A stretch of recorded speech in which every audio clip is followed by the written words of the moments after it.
За манай лагер дээр Эвэл усын хамт одоо ирж байна. Сайн байна уу? Сайн байна уу? Бид нар бас олон компаниудаас ярилцчаад гэр бүлээ ярилцаад ер нь бол яг ходог ус гаргадаг олон компани байдаг юм байна. Тэгээд Эвэл усын хамт олныг бид нар сонгосон байгаа юм шүү. Манай компани түргэн шуурхаа өрөнгөж гинэ. Харин тийм шиг үлээ. Цаага манай Эвэл усын маркетинг залуус маань нэлээд судалсны үндсэн дээр одоо бас яг энд хутгаа ухааруулж ах шиг байна. Ер нь яаж сонгож авд юм бэ? Өрөмдлөгийг ихтэй бид нэр усныхаа судлаад агуулж өрөмдөх юм л да. Энэ газар маань усын судлага болохоор энд өрөмдлөгийг сонгож авч юм л да. За окей, дөө шууд төхөөрөмжөнд оруулж өгөө. Зааж таарай. Өгшөө.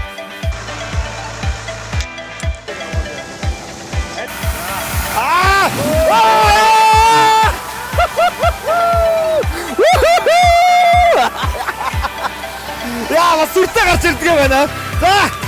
За үзэгчтэй яста янзын хэд байдаг юм байна. Үнэхээр бас огшмор харагдаж шүү. Тэгээ нэлээд бас гүн ухах шиг бодлоо. Хэд метр ухаж байна?